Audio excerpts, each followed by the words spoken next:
You know, I remember growing up and being in college, and a guy was like, man, you got to play angry. You got to, listen to some crazy rap music and Metallica or whatever to get you kind of like just on another planet emotionally. And it came out of a lot of like just anger. And I think that was the biggest shift for me, because now I'm like, well, I don't need to be angry. I'm not angry today. Why do I got to kind of muster this up versus really tapping it into the spirit? And the fruits of the spirit are more than enough for me to get to a game, play at a high level, be impactful for my teammates, and honor guys while I'm doing it. You're listening to the Identity Sports Podcast, where we dive into the world of faith, sports, and inspiration with athletes from across the country. I'm your host, Zach Vogel.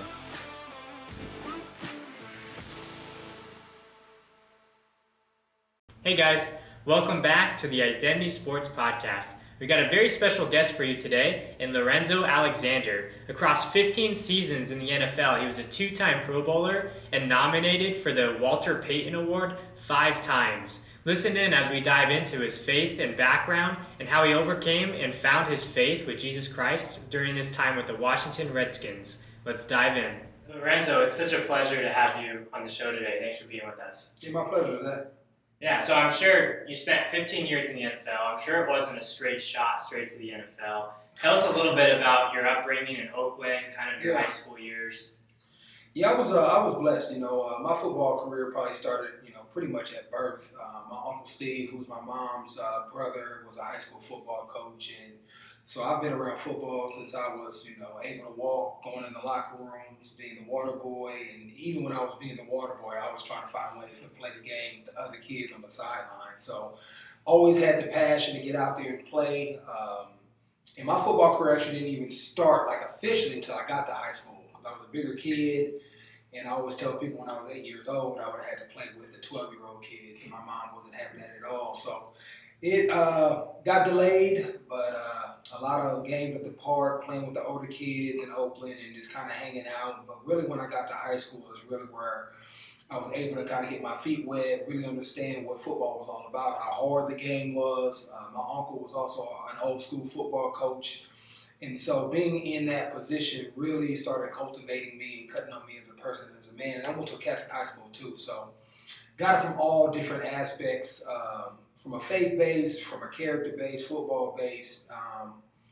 And so it was very beneficial for me. So as I think back, that was probably one of my greatest formidable years, where I met some great friends and people that were also trying to grow and get D1 scholarship. But if I'm going to be honest, right, faith wasn't really the foundation of that experience. My purpose and my why was to get school paid for. Being low income, being a single, my mom being a single parent.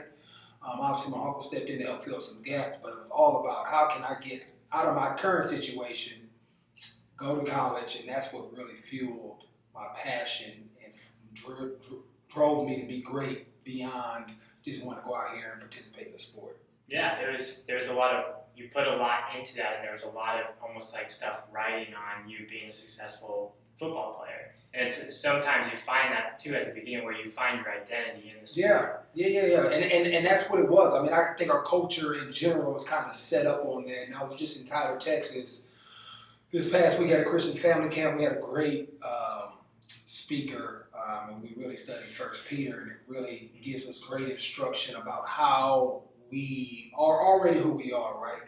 We are God's people, we are elect, right? A holy priesthood, set apart. And in that theology where we build our beliefs and our faith, right, he tells us who we are and who we should be, right? And then from there, from our theology and our beliefs, we find our identity. And then our identity, our actions should be a reflection of who we are, right? But oftentimes we flip it around, right? I'm going to do all these things, and all these things are going to tell you who I am. And then from that, I'm going to build this belief system to kind of validate that, and find a community to kind of validate that as well, right? And that's upside down. And that's why I think a lot of athletes in general, men, I would say this as well, with whatever profession that we're in, when that is taken away from us, we kind of lose ourselves. Yeah. And I was just fortunate enough to be in a place where I kind of went through some of that while I still was playing. The game wasn't taken away from me, but I ended up finding my faith once I got to the NFL. in that Sean Taylor passed away, one of the greatest safeties I've ever been around, one of the greatest human beings, and he was actually going through this transformation process, this renewing of his mind and heart. We had a great team chaplain by the name of Pastor Brett, and we had other men where I can't speak for Sean, but if it was anything like my experience, it was my first time seeing men kind of live out the gospel every single day, and it's something new and refreshing about that in the sports culture, where a lot of times kind of say who you are and what you do, but when, the lights are out, you're out hanging out, maybe your significant other isn't around, the cameras aren't there, you speak much differently and act way different, right? And so that was my first time, and I think about guys like Antoine Randall, London Fletcher, James Thrash, Ronaldo Wynn. I can go on and on about the men of God that actually got to see them, allowing Christ to live through them, along with Pastor Brett's tutelage, saw Sean Taylor making this shift of who he was in Christ, not who he was with the world. Yeah. And it ended abruptly. He was murdered in 2007. I think we both were like 22, 23. Up until that point, most athletes have this Superman complex, right? Like, I was invincible. Like, I got the world in my oil. It's never going to end. And that was like, slap, right? I'm in the NFL and I'm depressed in some ways, feel unfulfilled in a lot of ways. And I'm like, man, I'm in the league, living my dream out, making money. And it just didn't feel right. And that incident really put me into my head and trying to really figure out what was next. And I'm just blessed to be in a great community where that God was already tugging at my heart through these men. Yeah. And once that occurred, that January, I remember being in a playoff game in the hotel room with Pastor Brett, giving my life to Christ, saying the prayer, and then starting to try to figure out what does that look like on a day-to-day basis to where I can seek Him in everything that I do. Yeah, it's really kind of that walk the walk and talk the talk. I mean, when you're around these guys in the locker room, you can sniff out who's for real and who's faking it pretty quickly in all aspects of life. And so it's cool to hear that you had that background, because I remember, as you reflect on experiences in your life, you remember how people acted in certain situations. And I'm sure that, Sean Taylor's death was shocking for everyone. And there's certain people that you kind of alluded to that were already in the locker room that people are like, okay, why are they handling this differently? Why are they able to withstand temptations or hardships in a certain way? So it's really cool to hear that. It sounds like that when you got to the Redskins was a really transformative time in your career for you. So you went from defensive lineman to linebacker. Right. So you already had that going on. Tell us a little bit. I mean, that's not an easy switch. I also went from being single to getting married too, right? Which is probably even a bigger switch than changing positions. So Washington was good for you. Washington was great for me. And it was a lot of turmoil. If you think about Washington and the Redskins, even the name in itself, right? They're the Commanders now, and just everything around that football-wise, how much, I don't know, it was always some type of controversy. It was very impactful in my life in a positive way because of the man I talked about, meeting my wife, going through this transition of hanging on to this NFL dream to really becoming a Pro Bowler and making these transitions to where now people were asking for my services when I became a free agent, but it was really just out of necessity. I was a D tackle coming out of college, 315 pounds, went to Carolina, ended up getting cut from there just because I was an undrafted guy. They drafted a guy and took him over me because it's a business at that point which you have to start understanding. And for me, it was just about how can I get in and grab a spot, a niche in this game. And when I got to Washington, I literally tell people the first couple of years in Washington, really the first year, 2006, we had an old school coach named Joe Gibbs. Old schoolers can get great Christian man. But when you talk about physical practices and why a lot of these rules changes are beneficial to guys' health, it's because of guys like Joe Gibbs and just that old school mindset. Because every day we had pads on. We were being physical, hitting guys in the mouth, being run, right, being dominant. And I would have to take every single rep in practice as a look squad player, right? Offensive line, defensive line, special teams. I didn't leave the field physically. I didn't experience that when I was in Carolina my first year. But when I got there, when they used practice squad players, they used it for everything. And you can't say anything about it. No, you just got to go through it, right? Yeah. You got to work. If you don't want to do it, we'll find someone else, right? And so there were days where I literally had to crawl up the stairs. We lived in a duplex. I had to crawl up the stairs because my legs were just physically that shot. I didn't understand how to really take care of my body at that time either. Being a heavier dude, it was just really hard. And if I was going to be completely honest, at that time I wasn't a Christian yet. So like my lifestyle, going out partying, drinking, and then trying to do it all over again, which is another reason why I didn't get drafted, because I'm burning at both ends, right? Life of duality. I say I want to do something, but all aspects of my life don't look like that thing I want to accomplish. So there's a lot in that, but finally figuring out my way once I get around some guys that are mature, right, and start seeking Christ, all those things that I think really changed my perspective and my mindset. And it was no longer me trying to chase after this dream, but really how do I honor Christ while I'm in this space? And right, when that switched, everything else switched. And I started maximizing my opportunities in these relationships to really help me grow. Started, losing weight to fit the mold that they needed me to do. But I just had great guys at every position. When I had to play offensive line, I had Chris Samuels. I had to play fullback. I had Mike Sellers. I had to make the transition to play linebacker. I had London Fletcher. Special teams, I had a great guy, Danny Smith, and I had Wright Cartwright, who's a great special teamer. So I had all of these mentors that were placed, I think, strategically by God that really helped me. And a lot of these guys, outside of probably Chris Samuels, were like low-end draft picks or undrafted guys that I could see myself in, and really took the time out to kind of pour into me. And that's really how I made it. How do you go undrafted and make it 15 years and change all these positions and body types? This is a unique story. It was really those guys taking time to pour into me, help me learn what it needs to be a professional on and off the field, demonstrating who Christ was, and really growing me as an holistic person and not just focusing on the football player. And, I was humble enough. I had been humbled, being undrafted, being at the bottom and grinding and the stress. You had to fight for it. Right, to where I was open to receive that, right? Because I think a lot of times we get help, but we're so caught up in our pride or our ego that we kind of push back from it, instead of at least allowing to see, okay, what does God want me in this? And in that, I would say that it can come from anyone. Obviously, when you talk, those players I named, some of those are borderline Hall of Famers. Some of those guys are Pro Bowlers. But it really can come from anywhere. And as I'm talking, there's a lot of support staff that goes into that people don't see. Physical therapists, massage therapists, chiropractors that participate in your health. And I can remember this one story where a guy said, I couldn't get my normal massage therapist, and I'm very finicky about my massage therapist. And I was going to Massage Envy, and I had this guy. I was like, man, it's not very good. Massage, and I was like, man, this is not great. And while doing the process, he was like, hey, I think your hamstrings are a little tight. I'm like, man, this dude don't know what he's talking about. And goes to behold it, I end up pulling my hamstring in the game that week, right? And he may not have known, maybe, but God had put something on his heart to share that with me, right? And I was like, man, he don't know what he's talking about. He's too young or not good enough, so I'm not going to listen, right? So I think that obviously who you are kind of validates what to receive, but even when somebody's speaking into you, you should always say, okay, why is he saying that? It's got to be coming from God. Let me see if I can use that before you just throw it away or don't check it out just because of who they are, age, position, in all of that. So I wanted to make sure I share that as well. Are you passionate about giving every student the opportunity to receive a Christian education?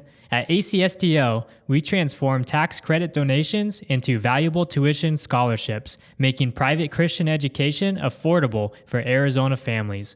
Join us in our mission to ensure no family ever has to say, we wish we could put our children in a Christian school, but we just can't afford it. With over 25 years of dedication, we've awarded over $346 million in scholarships, thanks to the support of generous donors like you. Make a difference today. ACSTO, because every student deserves a Christian education. Yeah, and and with Washington, you became the one-man gang. Yeah. And as you're talking, it's almost okay. Maybe it has a little different meaning of one, as in you're one person. You were so versatile. You were putting in the work. You were a huge addition and brought so much to that team. But when you think of the gang aspect, it's almost like you actually had a gang of people pouring into you the entire time. And so that's what it's so cool. Like, you were self-made in a way of you were working, but you were able to listen and absorb you were a sponge. It's- and that's how those people keep going in the NFL. It's crazy that you mentioned that, because one of the things that I would love to be able to do is to kind of make a documentary around that. I think people should do that anyway, because oftentimes just focus on Pat Mahomes or the star, right? Yeah. But to your point, that was my thought, like one man's gang, right, of people that really support you in this process, and to show you how, I don't care who you are and what you do and what level you are, there takes a community of individuals Absolutely. to give you perspective, challenge you, help you, things that you're unaware of or don't know, to give you insight, and really help you set a plan to really accomplish what God's plan and purpose is for you in the life, to be able to maximize it. And for me, it was a ton of therapists, a ton of people that I didn't know, kind of ran into, that would allow me to stay in the game much longer, to be a testament to God, to use that platform of the NFL. And that's why, to your point, that gang of people were so critical to that story, and why I always am so thankful for the people that what they did, the sacrifices they made to learn that information, and then to be able to apply it to me at a high level that allowed me to play the game. Probably got better as I got older, because I started getting with these individuals. Yeah, and it's really kind of like, you look at, there's so much that goes on behind the scenes. And I mean, it's not that we're talking about, okay, Lorenzo played 4 years. You played 15 years in the NFL. Yeah. That's like, you really only hear quarterbacks doing that. Or like, you look at the average lifespan of a linebacker, and I know you played some defensive line and switch, but the average lifespan of a linebacker in the NFL playing is about 2.97 when you do the math. And so it's, to all of a sudden sit here on the other side, you played 15 years. Right. I mean, there was a lot of special people that kind of helped pour into you. And so you obviously had more years beyond Washington, but I kind of want to dive a little deeper into that experience in Washington. You had that, you got married, you had a lot of life changes, you come to Christ.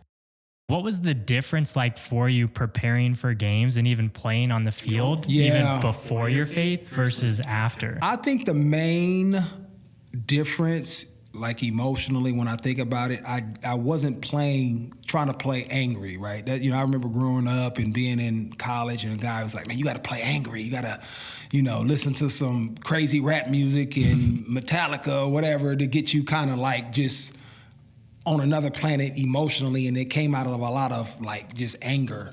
And I think that was the biggest shift for me, because now I'm like, well, I don't need to be angry. I'm not angry today. Why do I got to kind of muster this up versus really tapping it into the spirit? And the fruits of the spirit are more than enough for me to get to a game, play at a high level, be impactful for my teammates, and honor guys while I'm doing it. Now, did I always do that at the best as far as like talking trash and never crossing the line? No, but I was much better when I had a spirit going into the game of, hey, I want to play with great patience, with great kindness, loving, right? I want to be powerful while I'm doing this. And when I was doing that and honoring God in that process, I felt like I was more consistent. I was within my body. I could process more. I was calmer. I wasn't as tired, right? Because it takes a lot of energy out of you to be angry and trying to muster something up that's not there. When I have the ultimate power living inside of me. So why would I not tap into that? And so that was the biggest shift for me. And I think it really allowed me to play longer. And then even after games, right, you build relationships with other people that are lifelong versus like maybe you have like a beef with somebody because of the way you were acting out of anger on the football field. Yeah. Yeah, and that reminds me, there's kind of a relationship training. It's called the pain and peace cycle, and it's all a circle that kind of goes around. And so when you're in your pain cycle, you react to different things a lot differently, and that causes someone else to be in their pain cycle. Yeah. But when you're in that peace cycle, which really is kind of your spiritual faith. I mean, when you're operating under the way God has called us to, and you're in tune with the Spirit, you react to things much different than you would in your pain cycle. And so you can stop the roller coaster of things, or the spur of things going down. And so that's what I think of when you talk about that. Yeah. And you, instead of blowing up on a ref or another person on your team, you can take the moment for what it is. Right. And you could be that inspiration to your team, whether it's a fourth quarter comeback or whatnot. Yeah, no, that's great. I'm actually reading this book right now called, I just finished it. It's a real quick read, recommended to a lot of people. It's called Chop Wood, Carry Water, which you may or may not have read, but it's a really good book. And one of the things they said in there is we have to stop operating out of our feelings, but operate out of principles. Right, and when you think about God's principles and the promises that are attached to those things, and how fruitful those things are, and the result that you get when I respond out of patience or kindness versus anger, right, or malice, right? The what happens to that other person and how their heart is open to like, man, this dude is competing with me, but this dude is loving on me too, man. What is that, right? Yeah. So you're using your job and your platform, even though it is an aggressive sport, but people are like still drawn to you and want to be near. And there was a ton of guys from, think about Benjamin Watson that played like that, Larry Fitzgerald played like that, Matthew Slater played like that, and fierce competitors. But you always felt like, man, I wanna hang out with this dude. What's something different about him, right? And that's what being in that platform is all about, and why you should utilize it. And being, I think, my faith and leaning on that really allowed me to play longer. Because I tell people this story too. I was in Oakland, and it was me and this other guy, Ray. What's Ray? I can't think of his last name. Ray was his name though, and they ended up releasing him. Good player, good dude, but it came down to the impact that I was having on other people. Not necessarily my production, but the coach was like, "Hey, it came down to you two guys. Thought about cutting you, but we like the impact that you're having on people around you," right? And so that was just the Spirit of Christ that I was allowing to go through me. So that same thing happened on the football field, I believe, all the time as well. Yeah, good culture guy. And then especially, back to you just being a sponge. I mean, when you're thinking of guys that are undrafted in the NFL, you got to grasp on and you got to take in. If you're there with an attitude of a first rounder, you're off right, very fast. And so, but even, Colossians 3:23, whatever you do requires something done for the Lord and not for men. And I think people sometimes they misinterpret Christian athletes as being soft. Okay, I'm going to hit you, and you're going to say, "Oh, thank you for hitting me," and apologize. But no, God calls you to strive and work like you're trying to be the best at whatever it is He's put in front of you. Right. And so whether that's, hit someone as hard as you can or whatnot, but you're going to help them up. Right, yeah. But and to your point, if you're married and have kids, there's nothing soft about being patient. And it's actually a very hard thing to do. There's nothing soft or easy about being kind and loving in stressful situations with relationships, right? So I would actually argue that you're more bold and brave when you're trying to practice these certain principles, because it's way harder to do it. It's easy for me just to blow up, lose my mind, and just say whatever I want to say and hit you in the mouth. That's easy, right? It takes no restraint, no discipline, no thought, right? But if I want to respond well in a situation that doesn't make me feel well or puts anxiety on me, to be patient, to think about how can I honor God in this moment and give truth in a loving way is hard. And I would challenge anybody to say otherwise or show me another way that isn't hard. And so people used to always say that, and I used to just give that. I'd be like, I guess you kind of right, So God's way is not easy, right? I think it's the most fruitful way. He tells us there's going to be multiple storms, but this is the way you walk through life, the most effective way to impact people along the way. Because we're called to be in relationship, to love people, to ultimately turn them to Him. And there's a certain way that you have to live your life and go about it. And the easy way is just dwelling in the flesh and just saying and doing and reacting out of your feelings. But we know that typically separates us, because that's a sinful nature. It's going to separate us from God and also from people. Yeah. And so I would challenge anybody to live in the fruits of the Spirit for a little bit and tell me which one is easier, or how soft a guy is for being kind and loving and joyful during hardships. You might not have already realized it, that this podcast is produced by a nonprofit, donor-supported Identity Sports. We're just a little nonprofit producing this podcast in the beautiful loft of a downtown thrift store. We aren't getting paid big bucks like a for-profit business. Nope. We're making this podcast not for money, but because everyone on our team believes in what we do. We give athletes a platform to share their faith and their inspirational stories. But that means that we rely on people like you. If you've been to one of our Tales from the Tour or Tales from the Dugout gatherings, or if you've watched or heard an inspirational story from an athlete who found their identity in Christ, or if this is the first time someone shared or you've come across our podcast, I have a request. I wonder if you'd take a quick minute to do something for us. Get into your browser and search for identitysports.com and find the donate page. It doesn't matter how much you commit, a few dollars or a few hundred. It just matters that you show us that you want us to keep telling these stories. My recommendation, pause this episode, do it real quick before you forget at identitysports.com. That's really good. Yeah, especially when you had a hard day of 2-a-days or whatnot with another week of pads on, then to come home and be loving with your wife and your daughters and all those things that could have happened on the field that are still dwelling inside of you. Right. But understanding that your family had nothing to do with that. But unfortunately, sometimes we take things out on our family and our wives and stuff that, we're carrying the day with us. It does, yeah. And try and be patient or turn the other cheek, just as, Jesus says, it's hard to do. But so you were nominated for the Walter Payton Award 5 times, which being nominated once speaks a ton about a person, but 5 times with different teams. Was that giving back to the community? Was that always something that was very near and dear to your heart? Yeah. Did you feel like when you kind of accepted Christ, all of a sudden there was more of an emphasis on that? I don't know if it was more. I think that was one of the things that Christ had already put in me that was just there that one of the things that I leaned into, right? Yeah. And a lot of that had to do with my upbringing, not having my dad around, being in a low-income situation, having people step up, whether it was coaches, my uncle kind of served me. So I always felt once I had the platform and the resources, an obligation in a lot of ways to pay it forward and help young people in my community and their parents in circumstances that may have been out of their control to kind of serve. And so that was always something on my heart. I think obviously as I started to lean into Christ and who he was, that stuff started to expand and explode. The impact, because you just operate at a higher level, but it was always something that I felt a tug on my heart to do and kind of lead in that way in my community. Yeah, I love that. So after 15 years, we talked about sometimes when you hang up the cleats or an injury, you kind of can be left with nothing if you find your identity in the game. You're now finding your identity in Christ. That transition outside of what you've known every day for even past 15 years, high school, college, you had similar routines. What was that transition like for you and your faith? I was good in a lot of ways because obviously I found my identity through Christ and who he's called me to be. And I had already years ago, even before I got in, it wasn't Christ-centered, but my mom and my uncle always did a good job of, hey, you're more than an athlete type of mentality. Hey, I went to Cal, I wanted to be an engineer. So I always thought of myself as more of an athlete. Yeah. But even those things, being an engineer, it shouldn't be your identity, but from just a practical standpoint, I've always thought outside the box when it comes to who I am.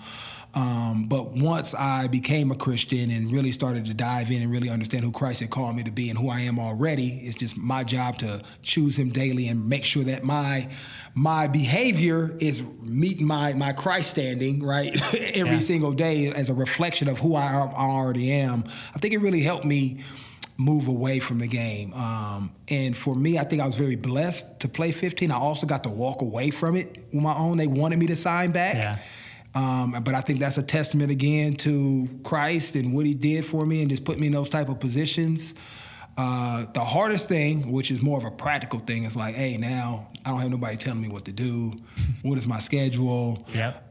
I have an understanding of who I am and how I want to continue to impact people through coaching, through mentorship. I do some life coaching now. So I had ideas and thoughts of how I could then now, what's that next platform or tool I can use to share Christ and who he's made me over these years, as far as having skill sets to connect with people, lead people, engage with them, and ultimately share who Christ is through those relationships.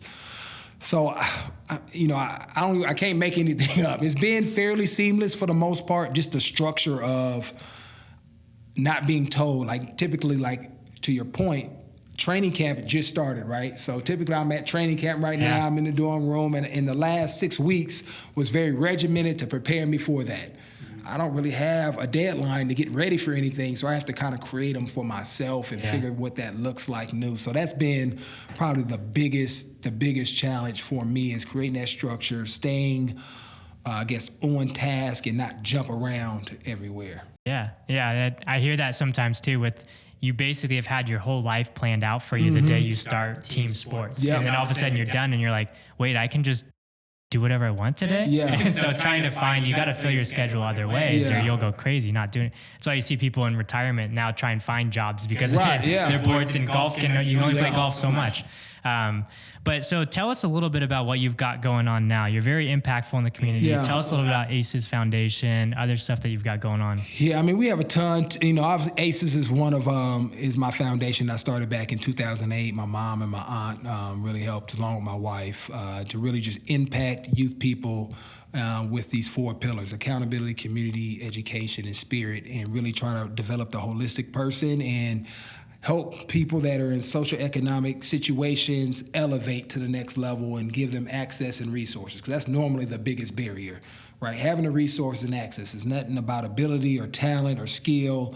They just don't have the same touch points and abilities to access certain things that allows them to go to college or get college paid for, and then having those personal relationships to then be able to transition to the workforce. So we try to bridge the gap where we could through various programming in that way. And more so now, what I've started doing, I've started training kids. We have an applied pressure performance where I'm really, through the game of football, trying to equip, develop, obviously on the field, but also character. I have this saying called CREAM, CREAM, and it's character, resilience, emotional IQ, appreciation, and mindset. And so just using those pillars to help develop kids in the game of football, flag football, girls flag football now, and obviously leading with Christ, but helping them understand that the things that sports, which I also call simulated adversity or challenges, teach you are not just for you to be successful in that sport. Right, these are things that are revealing who you are, who God has created you to be, and you're trying to cut on them, sharpen those skill sets, so that then wherever you go, you can be impactful. Yeah. So that's the number 2. And then I'm also working with the NFL, helping guys go through that transition period, much like myself, right? I understand my situation is not the norm because a lot of us, unfortunately, do find our identity in what we do. And not the other way around, not revealing who we already are. So just trying to help guys put framework around that, right? Changing their perspective about who they are, what their career meant. Because a lot of people just, they can't believe, my career's over. I wanted to play 10 years. Yeah. But if you get a chance to be on a practice squad, I mean, when you compare that to the world, right? Oftentimes it's just our own situation. It's me. Man, you were 0.01%. I mean, it's only like 25,000 people that have ever really got a chance, right, to do what you've done, right? That's extraordinary. And so when you start helping people change that perspective, start trying to say, hey, this is who you are. Hey, these are the skills that you cut and sharpened yourself, because a lot of times you just can't see yourself doing anything else. But God has cut on you and has provided you these skill sets that you can take with you. They're yours. They're inside of you. So that's the last thing. And then I guess the most fun I have is coaching my kids in youth sports. So I'm coaching my son in tackle right now. It's going to be his first year, so excited about that. I've already done flag with all 3 of my kids, my younger kids. My oldest daughter, she was in the house when I was still playing, so I didn't have time, and she was more of a dancer. I know nothing about dance. Yeah. I just went and supported, clapped like a dad on the side when she was done. So it's really cool to be in their life. Growing up as a dad, and when I look back as I talk about fatherhood, who I was because we have a blended family, so I met my oldest daughter when she was 11, and I'm a new Christian, don't have a clue about what being a dad means, to now where it's, much like life, being much better, being more intentional, more loving, more understanding, to really help my kids understand who they are in Christ and help develop and cultivate that in them in their space has been really a cool experience for me as a dad. Yeah, and I'm sure that's so fulfilling to go through that. And again, sports, like so many listening and, who have been playing sports, when you're in it, it seems like it's your entire life. Mm-hmm. It seems like it's all you have. But when you look back, when you're 30, 40 and you look back, it's not even maybe a quarter of your life. Yeah. And the sport prepares you for life outside. So you take those lessons and now you're a perfect example of that, of those things throughout your life and the experience God gave you in the NFL. And now to see you as a father and in the community making those differences, you may not have learned and had the same trials and things to be able to pour into those kids like you can without going through those experiences. And so I'm sure it's huge when working with those NFL guys to go through that, is recognizing those opportunities and how they can apply it now outside of the game. Exactly. I mean, there's no other place that you get challenged every single day. I mean, school you don't, where somebody's physically either trying to take your position, right, or you may lose your job, or it's just a lot of challenges. This guy keeps beating me on this one-on-one matchup, right, where you have to constantly kind of figure out what is going to allow me to grow, being patient with yourself, being kind to yourself, being gentle, finding joy when it gets hard and you're injured and things don't see, right? Understanding that it may, when we think about like a bamboo tree, right, it takes 7 years for it to grow, but 6 years in 11 months, it's all underground. You don't even see anything until, right, that last 6 weeks, boom, here goes a 100-foot tree, right? Where did that come from, right?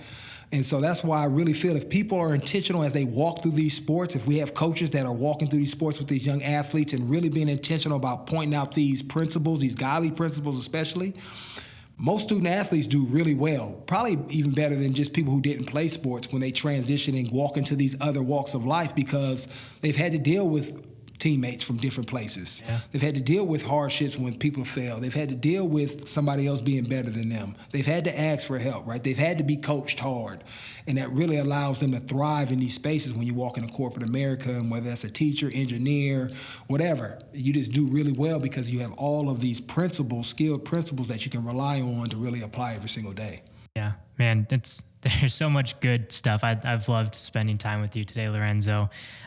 So we'll put the link in the bio for ACES Foundation, some of the stuff that Lorenzo's got going on. So if you want to check it out, I'd encourage you to go to the website, see if there's ways that you can get involved, volunteer, whatever that may be on the options. But Lorenzo, if you have one parting shot to leave the listeners, what is the one thing, maybe advice, a joke, something that you want to leave them with today? Advice, I think it's the thing that I said just early in the show, and I think it's really helped me kind of see some things. And I was talking to my barber before I came here today about it, was, right, respond out of principle, not your feelings, right? It doesn't just validate your feelings, but for you to have, I think, sustained success and have the best outcome, right?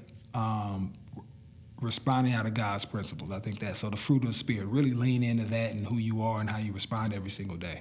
Yeah, that's great. Yeah, thanks again. Let me go ahead and pray for us, and then we'll close the show out. So, dear Heavenly Father, thank you so much for the time just to hear from Lorenzo and the heart that you've given him, and just the lessons and trials that you've brought in his life. And thank you for the man that it's turned him into be. Thank you for our listeners and everyone listening. I pray that they're encouraged through this episode and through the story that you've instilled into Lorenzo. I pray for all the programs and ACES and organizations that Lorenzo's got going on, and encouraging these NFL players as they exit their career into the next journey of their faith, that you'll just give him wisdom and guide him into how to best help these guys and ultimately lead them into a relationship with you. Thank you for, Identity Sports and giving us the opportunity to have these conversations and be a light for you in the sports world. Pray this in your name. Amen. Amen. Awesome. I appreciate Thank you so much. Yeah. Appreciate you. Mm-hmm.